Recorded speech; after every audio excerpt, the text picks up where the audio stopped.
الحمد لله رب المشرقين ورب المغربين والصلاة والسلام على جد الحسن والحسين أما بعد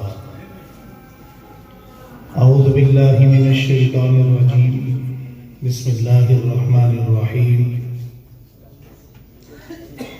يا أيها الذين آمنوا اتقوا الله وقولوا قولا سديدا آمنت بالله صدق الله خالقنا العظيم وصدق رسوله النبي الكريم ونحن على ذلك لمن الشاهدين والشاكرين والحمد لله رب العالمين۔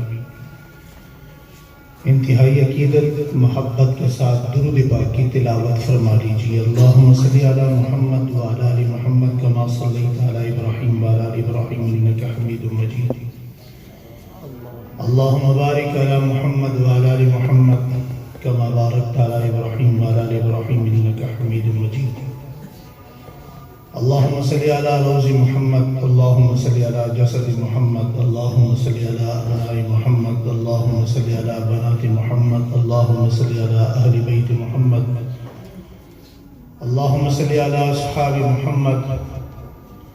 جزا اللہ عنا سیدنا و مولانا محمد ما هو اہل صلی اللہ علیہ وآلہ وصحبہ وبارک وسلم تسلیما کثیرا کثیرا کثیرا۔ یادوں کے دریچے ذرا کھول کے دیکھو، ہم لوگ وہ ہیں کہ نہیں ذرا بول کے دیکھو، ہم اوس کے قطرے ہیں یا کہ بکھرے ہوئے موتی، دھوکہ جو نظر آئے تو ہمیں رول کے دیکھو۔ یہاں قیمتی شخصیات یہاں موجود ہیں۔ راولپنڈی اسلام آباد کی معروف مذہبی شخصیت حضرت مولانا عبدالمجید صاحب ہزاروی دامت برکاتہ العالیہ، مناظر اسلام حضرت مولانا عبید اللہ انور صاحب دامت برکاتہ العالیہ، اور ہمارے بہت ہی لاڈلے پیر مفتی سید امداد اللہ شاہ صاحب دامت برکاتہ العالیہ یہاں موجود ہیں۔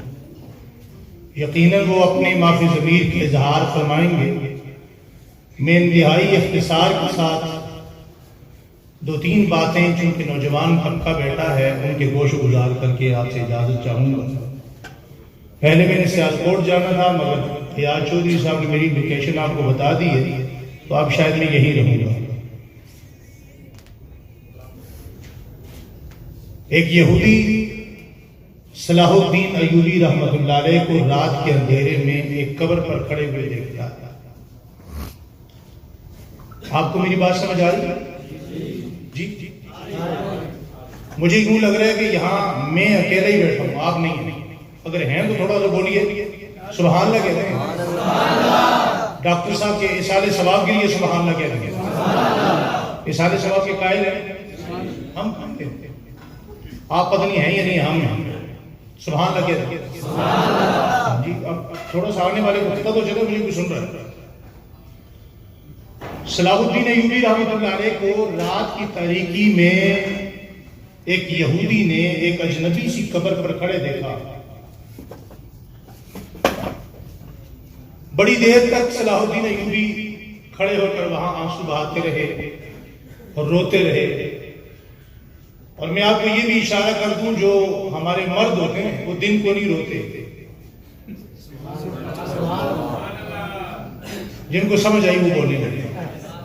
جو مرد ہوتے ہیں وہ دن کو، وہ رات کو روتے اور مسلح پہ روتے ہیں، وہ رات کو روتے اور اللہ کے سامنے روتے ہیں۔ اور اگلی بات، جو رات کو روتا ہے اسے دن کو رونا نہیں پڑتا،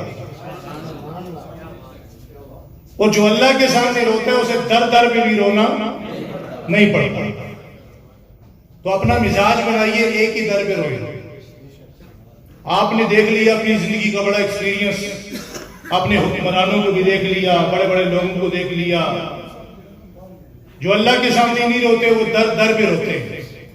تو میں عرض کر رہا تھا کہ صلاح الدین ایوبی کو یہودی نے ایک اجنبی قبر پر کھڑے دیکھا اور بڑی دیر تک وہ دیکھتا رہا کہ صلاح الدین ایوبی جیسا طاقتور حسابی طور پر جبل احد کا ایک نمونہ، ایک غیر معروف قبر پر کھڑے ہو کر اپنی آنکھیں نم کیے بیٹھا ہے۔ حضرت بڑی دیر تک وہاں کچھ پڑھتے رہے، پلٹے گھر کی طرف آئے تو اس بندے نے اجنبی بن کر سوال کیا، جی میں پوچھنا چاہتا ہوں یہ بندہ کون تھا جس کی قبر پر آپ کھڑے رو رہے تھے؟ کوئی بڑی شخصیت تھی؟ تو صلاح الدین ایوبی نے فرمایا نہیں، میں اسے اور کو نہیں جانتا، مجھے صرف اتنا پتا ہے کہ میری تحریک میں یہ وہ شخص تھا جس کو میں نے ایک موقع پر پیاسے مجاہدین کو پانی پلاتے دیکھا تھا۔ اتفاقی طور پہ جب یہ شہید ہوا، اس کا جنازہ میں نے پڑھایا تو معلوم یہ ہوا کہ اس کے گھر کا کسی کو پتہ نہیں ہے، یہ ایک مسلمان ہے، نہ جانے کہاں سے آیا ہے۔ تو میں نے کہا جس کے لیے فاتحہ پڑھنے والا کوئی نہیں ہے، اس کی ڈیوٹی میری ہے کہ میں اس کی قبر پہ رات کو آ کر حاضری دوں اور اس کی قبر پہ فاتحہ پڑھوں۔ یہودی نے کہا ٹھہریے، آپ بیٹھیے، تھوڑا سا کام ہے۔ صلاح الدین ایوبی نے کہا رات کا اندھیرا ہے تو مجھے کیوں روکنا چاہتے ہو؟ وہ جلدی جلدی گیا، اس نے ہاتھ دھوئے، منہ دھویا، واقف تھا اسلام سے، کچھ تھوڑی بہت پاکیزگی اختیار کی، واپس آیا، کہتا ہے اے مسلمانوں کے جرنیل ذرا ہاتھ تو دے۔ کہا میرے ہاتھ کے ساتھ کیا کرنا ہے؟ کہا کلمہ پڑھنا ہے۔ کہا ایسی کون سی بات ہے، میں تو رات کو قبر پہ کھڑے ہو کر دعا کر رہا ہوں، فاتحہ پڑھ رہا ہوں، کس بات نے تمہیں متاثر کیا ہے؟ اس نے کہا جس محمد کا غلام اپنے چھوٹوں کو نہیں بھولتا، وہ محمد قیامت میں اپنے غلاموں کو کیسے بھولے؟ دوسری بات اس یہودی نے، نو مسلم یہودی نے تاریخی جملے کہے۔ اس نے کہا لوگوں سنو، میں مسلمان اس لیے ہوا ہوں کہ جو قومیں اپنے مردوں کو نہیں بھولتی، دنیا سے جانے والوں کو نہیں بھولتی، وہ زندوں کو کہاں بھولیں گے؟ تو ڈاکٹر نادر علی خان صاحب کے جانے کے بعد آپ کا یہاں جمع ہونا، ان کو خراج عقیدت پیش کرنا، انہیں داد تحسین پیش کرنا، ان کی خدمات کو یاد کرنا، انہیں عزت بخشنا، ان کے جانے کے بعد بھی ان کا تبصرہ اچھائی میں کرنا، یہ اس بات کی علامت ہے کہ آپ دنیا کی وہ قوم ہیں جو آپ چلے بھی جائیں گے تو دنیا آپ کو دنیا میں یاد کرے گی، اور دنیا میں یاد کروانے کا یہی ایک طریقہ ہے کہ آپ اپنے آپ سے مخلص ہو جائیں اور اپنے نظریے سے مخلص ہو جائیں۔ میں ایک دن، یہ قبرستان ہے آپ کے قریب نوشہرہ میں، جو کئی اضلاع کو لگتا ہے، چارسدہ کو لگتا ہے، مردان کو لگتا ہے، نوشہرہ کو لگتا ہے، پشاور کو لگتا ہے، بہت بڑا قبرستان ہے، اس کے درمیان سے کئی روڈ جاتے ہیں، وہاں ہزاروں بلکہ لاکھوں انسان موجود ہوں گے، مگر میں ایک قبر پر پہنچا تو اس قبر پر دو چار آدمی میں نے ہر وقت دیکھے ہیں۔ میں نے پوچھا یار یہ قبر کس کی ہے؟ جب آتے ہیں یہاں ایک مخصوص پرچم لگا ہوتا ہے اور پورے قبرستان کی قبروں سے نظریں ہٹتی ہیں، اس قبر کی طرف جم جاتی ہیں۔ انہوں نے کہا جناب یہ 50 سالہ پرانا مرزا جانباز خان رحمت اللہ علیہ وہ ہے جس نے ناموس صحابہ کے لیے جان دی۔ 50 سال گزر گئے، اس قبرستان میں خوانین بھی آئے، سردار بھی آئے، بڑے بھی آئے، چھوٹے بھی آئے، دنیا سب بھول گئی، مگر ابو بکر کے قدموں پہ قربان ہونے والے کو دنیا نہیں بھولی۔ قرآن کریم کی آیت میں نے پڑھی ہے، یا ایھا الذین آمنوا اتقوا اللہ وقولوا قولا سدیدا۔ اس کا ترجمہ تو ہم علماء کرام سے سنتے رہتے ہیں کہ اے ایمان والو تقوی اختیار کرو اور کس کے ساتھ جڑ جاؤ؟ جی سچوں کے ساتھ جڑے رہو، سچ بولو، سچوں کے ساتھ جڑے رہو۔ کسی نے علامہ علوسی رحمت اللہ علیہ سے پوچھا کہ کب تک سچوں سے جڑے رہے؟ میری بات سمجھ آ رہی ہے؟ یہ جملہ لکھ کے لے جائیے گا، کب تک سچوں سے جڑے رہے؟ تو علامہ علوسی رحمت اللہ علیہ نے کہا میرے ذہن میں بھی اس کا جواب نہیں تھا کہ ایک بندہ پیر کے ساتھ جڑا رہے تو کب تک جڑا رہے، ایک بندہ مرشد سے جڑا رہے تو کب تک رہے، ایک بندہ مصلح سے جڑا رہے تو کب تک جڑا رہے. تو علامہ علوسی نے رات کو خواب میں دیکھا، فرماتے ہیں کہ علامہ خواب میں مجھے حضرت حسن بن علی کی زیارت ہوتی ہے اور میں ان سے پوچھتا ہوں کہ نواسے رسول، کوئی بندہ رات کی تک کوئی بندہ کسی کے ساتھ اس لیے جڑا رہے کہ میری اصلاح ہو جائے تو وہ کب تک جڑا رہے؟ فرمایا تم سچوں کے ساتھ اس وقت تک جڑے رہو جب تک تم ان جیسے نہ ہو جاؤ. جب تک ان، تو ہم تھوڑا سا صبر کریں کہ ہم ان جیسے ہو گئے جن کا ہم نام لیتے ہیں. بھئی ہم نام لیتے ہیں صحابہ کرام کا، ہم نام لیتے ہیں اہل بیت اعظام کا، ہم نام لیتے ہیں ابو بکر و عمر کا، ہم نام لیتے ہیں عثمان و علی کا، ہم نام لیتے ہیں حسنین کریمین کا، ہم نام لیتے ہیں غلامان رسول کا. کیا ہم ان جیسے ہو گئے؟ تو منزل ہماری وہ ہے کہ اس وقت تک ہم نے ان سے جڑے رہنا ہے جب تک ہم ان جیسے نہ ہو جائیں. ان جیسا ہونا یہ دنیا میں ایسا نظام ہی نہیں ہے کہ کوئی ان جیسا ہو جائے، مگر ان کے نقش قدم پر چلنا یہ شریعت کی روح سے، یہ شریعت کے اعتبار سے ہر مسلمان کلمہ گو پر واجب ہے. آخری بات کر کے آپ سے اجازت چاہتا ہوں. آج کے اس پروگرام میں آنے کا آپ کو کوئی نہ کوئی فائدہ بھی ہونا چاہیے، ہونا چاہیے نہیں ہونا چاہیے. میں یہ سمجھتا ہوں کہ اس حدیث کے ترجمے کے بعد اگر آپ اس عزم کے ساتھ دنیا یہاں سے اٹھیں گے تو یقیناً ڈاکٹر نادر علی مرحوم رحمت اللہ علیہ کی قبر کو آپ کا اس نیت کا ثواب پہنچے گا. آج دیکھیے تقوی کے بڑے معنی کیے جاتے ہیں، تقوی فلاں ہے، تقوی پہ کتابیں لکھی گئی، تقوی اسے کہتے ہیں، تقوی اسے کہتے ہیں. کسی نے حضرت سیدنا حسین ابن علی رضی اللہ تعالیٰ عنہ سے پوچھا، حضرت آپ تو نواسے رسول ہیں، آپ بتائیے تقوی کسے کہتے ہیں؟ تقوی پہ آپ نے بھی بڑی تقریریں سنی ہوں گی. بھئی تقوی نماز کا نام نہیں ہے، تقوی روزے کا نام نہیں ہے، تقوی حج زکات کا نام نہیں ہے، تقوی تو اللہ سے ڈرنے کا نام ہے. اور جب اس بات کو ہم نے حضرت حسین ابن علی سے پوچھا تو نواسے رسول کیا فرماتے ہیں؟ بات سمجھ آ رہی ہے بھائی؟ ادھر دیکھیں. حضرت حسین ابن علی سے پوچھا کہ نواسے رسول آپ بتائیے، آپ اپنے نانا محمد مصطفیٰ کے مصلی پہ بیٹھے ہیں، آپ بتائیے تقوی کسے کہتے ہیں؟ تو حضرت حسین ابن علی نے جو جواب دیا وہ جواب سونے کے پانی سے لکھ کر ہر مسجد میں لکھنے کے لگانے کے قابل ہے. حضرت حسین ابن علی فرماتے ہیں بھئی تقوی کہتے ہیں تنہائی میں اللہ سے ڈرنے کو تقوی کہا جاتا ہے. کہاں ڈرنے کو؟ تنہائی میں. جملہ سمجھیے، حضرت حسین مطاف میں بیٹھ کر کیا فرماتے ہیں؟ تنہائی میں اللہ سے ڈرنے کو جی تقوی کہتے ہیں. یہ نہیں فرمایا عدالت میں ڈرنے سے ڈرنے کو تقوی کہتے ہیں، نماز میں ڈرنے کو تقوی کہتے ہیں، بازار میں ڈرنے کو تقوی کہتے ہیں. فرمایا نہیں، تنہائی میں اللہ سے ڈرنے کو. آپ تنہائی میں کون ڈرتا ہے؟ آج 2.25 ارب مسلمان ہیں اور 2.25 ارب مسلمان اقصی کی حرمت پر، اقصی کے گر جانے پر، اقصی پر حملہ ہونے کے بعد، معصوم بچوں کا قیمہ ہونے کے بعد، معصوم مسلمان خواتین کے اسکار پر غیروں کا ہاتھ دیکھ کر 2.25 ارب مسلمان مذمت کر رہے ہیں. کیا کر رہے ہیں؟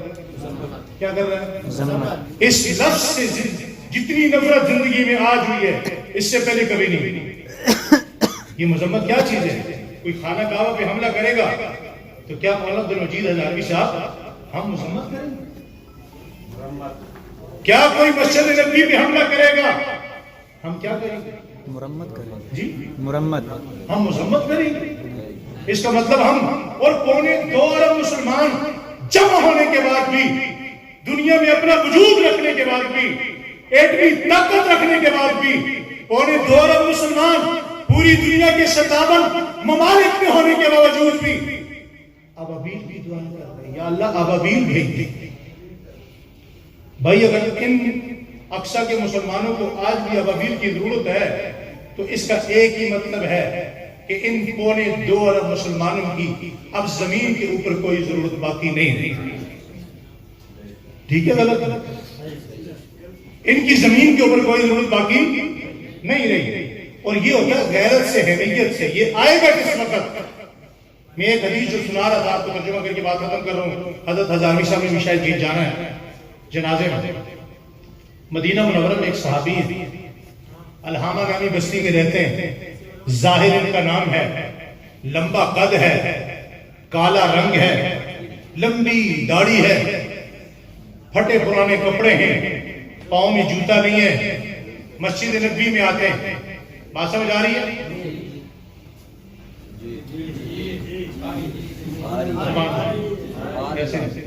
سبحان اللہ. زبان سے کہتے آ رہی ہے؟ لمبا قد، ظاہر نام ہے، الہامہ کے رہنے والے، پاؤں میں جوتا نہیں، پھٹا پرانا کرتا ہے، سر پہ پھٹی پرانی پگڑی ہے. مسجد نبوی میں داخل ہوئے، رسول اللہ دیکھ کر مسکرا دیے. صحابہ اکرام میں سے سب حیران ہو گئے کہ ان کو دیکھ کر حضور اتنا مسکرائے. حضرت فضل بن عباس فرماتے ہیں حضور اتنا مسکرا رہے ہیں کہ مجھے حضور کے جبڑے نظر آ رہے ہیں. نبی کریم صلی اللہ علیہ وسلم جیسے دیکھا ظاہر اندر آئے. فرمایا ظاہر کچھ کہنا چاہتے ہو؟ فرمایا یا رسول اللہ 2 باتیں کہنا چاہتا ہوں. فرمایا کہو. یا رسول اللہ ایک چیز کہنا چاہتا ہوں کہ جب ہاتھ اٹھاؤں قبول ہو جائے. جب ہاتھ اٹھاؤں قبول ہو جائے. ظاہر اور کیا چاہتے ہو؟ یا رسول اللہ اور یہ چاہتا ہوں کہ زندگی کے ہر لمحے سکون ہی سکون رہے. آج ہم بھی یہی چاہتے ہیں مگر دعائیں قبول ہو رہی ہیں. جی اب ابھی آ رہے ہیں، فرشتے آ رہے ہیں، کیوں نہیں ہو رہے؟ سکون ہے، پیسے بہت ہیں، گاڑی اچھی ہے، بنگلہ ہے، اسٹیٹس بہت اچھا ہے، تازہ کھاتے ہیں، باسی نہیں کھاتے، روکھی سوکھی نہیں کھاتے، مانگ کے نہیں کھاتے، پریشان نہیں ہیں. ہر اچھا اسٹیٹس ہے دنیا میں، بہترین لگژری لائف رکھنے والے لوگ بھی پریشان ہیں.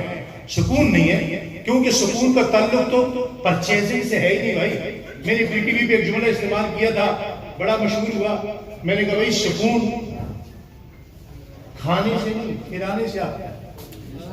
سکون پہننے سے نہیں پہنانے سے آتا ہے. سکون لینے سے نہیں دینے سے آتا ہے. تو سکون کا تعلق زمین سے نہیں ہے، مارکیٹ سے نہیں ہے، پرچیزنگ سے نہیں ہے. سکون کا تعلق آسمان سے ہے. اور آسمان والے نے سکون کہاں رکھا ہے؟ دعاؤں کی قبولیت کہاں رکھی ہے؟ یہ نوجوانوں کے لیے کہہ رہا ہوں. یا رسول اللہ یہ 2 باتیں چاہتا ہوں. حضور نے فرمایا میں مسکرایا اس لیے، صحابہ بھی حیران ہیں میں مسکرا کیوں رہا ہوں؟ یہ جبرائیل میرے پاس ہیں. ظاہر ابھی تم گھر سے چلے نہیں تھے، جبرائیل نے تمہاری دونوں باتیں مجھے بتا دی. فرمائے فوراً پلٹے. یا رسول اللہ نے میرے ان سوالوں کے متعلق کیا کہا ہے؟ فرمایا اللہ نے پہلے تمہیں سلام کہا. اب فوراً گر پڑے، بے ہوش ہو گئے. بڑے صحابہ نے پانی پلایا، سر پہ پانی پھینکا. حضرت علی نے، حضرت ابو دردہ نے ہاتھ پیر مسلے، نہیں ٹھیک ہوئے. حضور نے فرمایا تم پیچھے ہو جاؤ. یوں دستے نبوت پھیرا، یوں دستے نبوت پھیرا تو کھڑے ہو گئے، آنکھوں میں آنسو ہیں. یا رسول اللہ نے مجھے سلام کہا. پھٹے پرانے کپڑے، پاؤں میں جوتا نہیں، سارا دن میں غریب آدمی ہوں، چھابڑے پہ کھجورے رکھ کے بیچتا ہوں، میری کیا اوقات، رنگ میرا کالا ہے، پوچھتا مجھے کوئی نہیں اور اللہ مجھے سلام کرتا ہے. فرمایا ہاں ہاں اللہ نے تمہیں سلام کہا ہے. بھیگی آنکھوں کے ساتھ حضرت ظاہر عرض کرتے ہیں یا رسول اللہ نے میری 2 باتوں کے جواب میں کیا کہا ہے؟ فرمایا اللہ نے ایک ہی بات کہی ہے. کہا یا رسول اللہ وہ کون سی بات کہی ہے؟ کہا اللہ نے یہ بات کہی ہے ظاہر سے کہو تم اپنی تنہائیاں پاک کر لو، جب ہاتھ اٹھاؤ گے دعا بھی قبول ہوگی، زندگی کے آخری سانس تک سکون ہی سکون رہے. باتیں اس متعلق بہت زیادہ ہیں، لمبی ہو جائے گی بات. آج اگر ہمارے اندر کسی چیز کی کمی ہے تو وہ تنہائیوں کی ناپاکی کی کمی ہے. تنہائیوں کی ناپاکی ہے. کسی چیز کی کمی ہے، طہارت کی کمی ہے. ہم نام صحابہ کہہ رہے ہیں. کس کا؟ زبانیں تر کریں. نام کس کا لیتے ہیں؟ صحابہ کا، اہل بیت کا. صحابہ کی تنہائیاں کیسی تھی؟ قرآن کہتا ہے وَهُمْ بِالْأَسْحَارِ هُمْ يَسْتَغْفِرُونَ، وہ تنہائی تلاش کرتے تھے، کس لیے؟ اللہ کے سامنے رونے کے لیے۔ نوجوان دوستو، بھائیوں، پیارے شہزادے بھائیوں، آپ اور میں تنہائی کس لیے تلاش کرتے ہیں؟ سوال ہے یا نہیں؟ بس یہ دو چیزیں ہیں، اس تنہائی کو اپنی پاک کر لیں، اللہ رب العالمین دعا بھی قبول فرمائیں گے اور سکون بھی۔ ان دونوں چیزوں کا تعلق غیرت سے ہے۔ انسان میں غیرت آتی ہی اس وقت ہے جب انسان کی تنہائیاں پاکیزہ ہوتی ہیں، اور جب تنہائیاں پاکیزہ ہوتی ہیں پھر اپنی اس زبان سے کیا کہتا ہے؟ بے شک اس کی عمر 80 سال کیوں نہ ہو جائے، بے شک اس کی داڑھی سر کا ایک ایک بال سفید ہو جائے، پھر وہ یہی کہتا ہے جو کل شام کنونشن سینٹر اسلام آباد میں شیخ الاسلام مفتی تقی عثمانی نے کہا، پھر وہ وہی کہتا ہے جو کل شام مولانا فضل الرحمان نے کہا ہے، پھر وہ وہی کہتا ہے جو کل شام قاری محمد حنیف جلندری صاحب نے کہا ہے، پھر وہ وہی کہتا ہے جو کل شام مولانا محمد احمد لدھیانوی نے کہا ہے۔ الحمدللہ ہم نے منزل کو وہ راستہ اختیار کرنے کی کوشش کی ہے منزل کی طرف، جس راستے سے ہم بڑی آسانی کے ساتھ اپنی منزل پر پہنچنا چاہتے ہیں اور پہنچنے کے لیے تگ و دو کر رہے ہیں۔ الحمدللہ پاکستان کی سرزمین پر یہ اپنی نوعیت کا منفرد اور بہت خوبصورت اور اپنی نوعیت کا بہت بڑا اجتماع ہوا، جس میں تینوں مسالک کی مرکزی قیادت نے، تمام جماعتوں کی مرکزی قائدین نے ایک ساتھ بیٹھ کر یہ بتا دیا ہے کہ ہم امت کے مسائل کے لیے، امت کو امت بنانے کے لیے آج بھی اکٹھے ہیں، اور آج اکٹھے ہونے کی ہم بنیاد رکھ رہے ہیں، اور آئندہ کے لیے بھی ہم اکٹھے بیٹھیں گے۔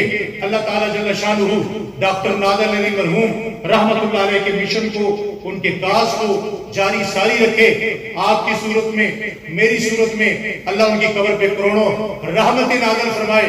جن احباب نے یہ پروگرام اپنا سجایا، ان کو خراج عقیدت پیش کرنے کے لیے اللہ ان کو دنیا آخرت میں برکتیں نصیب فرمائے۔